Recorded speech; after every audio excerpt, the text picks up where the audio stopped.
جب صلح حدیبیہ کا معاہدہ ہو گیا تھا تو یہ 10 سال کے لیے جنگ بندی کا معاہدہ تھا کچھ شرائط پہ. تو اس کے بعد پھر مسلمان بھی کفار کی جانب سے جو آئے روز کی لڑائیاں تھیں ان سے فارغ ہوئے اور مختلف بادشاہوں کو خطوط لکھنے لگے اور وفود بھیجنے لگے. ادھر عرب بھی کھلم کھلا تجارت کرنے لگے. تو کیسر روم ہرقل یہاں آیا ہوا تھا. یہ شام علاقہ تھا اس وقت سلطنت روم کا، جسے رومن امپائر کہتے ہیں، اس کا حصہ تھا اس وقت شام. تو وہ یہاں دورے پہ آیا ہوا تھا. تو حضرت داہیہ کلبی کو خط دے کر کے اسلام کی دعوت کے ساتھ حضور علیہ السلام نے بھیجا تھا. اس کو پتہ چلا کہ میری طرف ایک نامہ بر پیغام لے کر آیا ہے، تو اس نے خط وصول کرنے سے قبل معلومات لینا چاہیے اور کہا کہ کوئی شخص عرب کا آیا ہو حجاز کا تو اسے بلا کے لاؤ تاکہ ہم پہلے معلومات لے لیں. تو ابو سفیان ابھی اسلام قبول نہیں کیا تھا انہوں نے، تو وہ تاجرانہ غرض سے شام میں موجود تھے، تو انہیں بادشاہ کے ہاں پیش کر دیا گیا.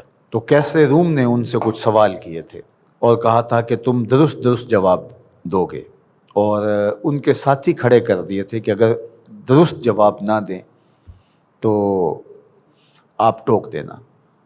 تو ان سے جو سوال پوچھے گئے انہوں نے وہ درست جواب دیے. وہ ایک قصہ طویل ہے، لیکن اس واقعہ میں سے ایک چیز جو یہاں حضرت امام بخاری نے، امام مسلم نے اپنی اپنی اسناد کے ساتھ روایت کی ہے. اس نے سوال کرتے ہوئے کہا فماذا یامرکم، وہ تمہیں کیا حکم دیتے ہیں؟ ابو سفیان کہتے ہیں کہ میں نے کہا کہ وہ کہتے ہیں اعبدوا اللہ وحدہ ولا تشرکوا بہ شیئا، صرف اللہ کی عبادت کرو اور اس کا کسی کو شریک نہ ٹھہراؤ. وَاتْرُكُوا مَا يَقُولُ آبَاؤُكُمْ، اور جو تمہارے آباء و اجداد کہتے ہیں اس کو ترک کر دو، وہ بت اور وہ سب کچھ ختم. اور وہ ہمیں نماز کا حکم دیتے ہیں. وَالصِّدْقِ، اور سچ بولنے کا حکم دیتے ہیں. والعفاف، اور پاک دامن رہنے کی تلقین کرتے ہیں. والصلہ، اور رشتہ داروں کے ساتھ اچھا سلوک کرنے کا حکم دیتے ہیں. تو حضور علیہ السلام کی بنیادی تعلیمات، ان میں سچ کو اختیار کرنے کی تلقین فرمائی گئی. پھر وہ اس نے جب سنا تو اس نے کہا یہ علامتیں جو آپ نے بتائی ہیں اور جس طرح کی تعلیم یہ دے رہے ہیں، یہ سچے نبی کی ہی علامت ہو سکتی ہے.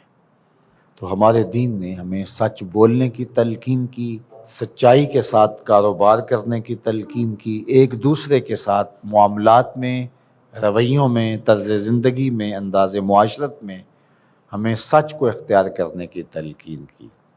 اور گواہی دیتے ہوئے، حلف اٹھاتے ہوئے، کسی معاملے کے اندر بات کرتے ہوئے، حتیٰ کہ مزاح میں کلام کرتے ہوئے بھی ہمیں جھوٹ بولنے سے روکا گیا، منع کیا گیا، اور ہمیں شدت سے اس بات کی تاکید فرمائی گئی کہ تمہاری زندگی سچائی کے ساتھ جڑی ہونی چاہیے، اس لیے کہ یہ طمانیت قلب کا ذریعہ ہے، سکون باطن کا سبب ہے، اور اندر کے عدم اضطراب کا ذریعہ ہے.